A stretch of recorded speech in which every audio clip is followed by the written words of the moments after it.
Hello everyone, আমার আজকের recipe সরিষা ইলিশ ভাপা। তো প্রথমে আমি পদ্মা ইলিশ নিয়ে নিয়েছি। আমি এখানে 7 পিস মতো ইলিশ নিয়েছি।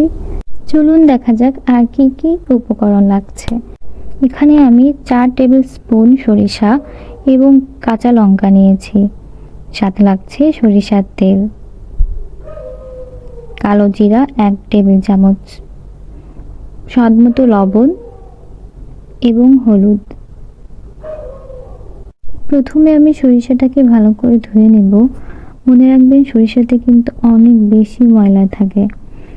এরপর আমি এখানে 4 টেবিল চামচ সরিষার সাথে 3টা কাঁচা লঙ্কা দিয়ে ভালোভাবে পেস্ট করে নিয়েছি।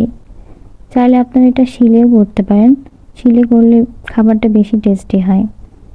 এরপর আমি 4টা কাঁচা লঙ্কা চিড়ে নিয়েছি এবং 2টা গোটা দেব। গোটা দিলে একটা সুন্দর স্মেল আসে। তারপর আমি একটা টিফিন বাটি নিয়েছি, এই টিফিন বাটিতেই রান্নাটা করব। এখানে আমি প্রথমে পেস্টটা দিয়ে দিলাম। এখানে সরিষা আর কাঁচা লঙ্কার পেস্টটা আছে। এরপর হলুদ দিয়ে দিব,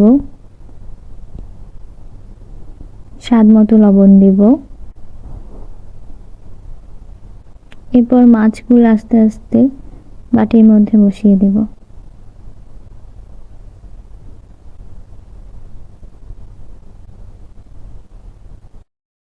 এবারে কালো জিরা অ্যাড করে দেব।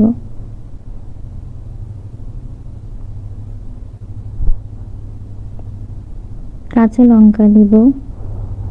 এখানে আমি 4টা চেরা কাঁচা লঙ্কা আর 2টা গোটা কাঁচা লঙ্কা দিয়েছি।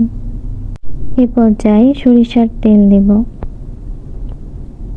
যেহেতু এই রান্নাটা পুরো তেলেই হবে আর তেল দিয়ে খাইতে ভাপা সব থেকে বেশি ভালো লাগে, এই জন্য তেল একটু বেশি করেই দেব। এবারে উপকরণগুলোর সাথে মাছগুলোকে ভালোভাবে নেড়ে নেব।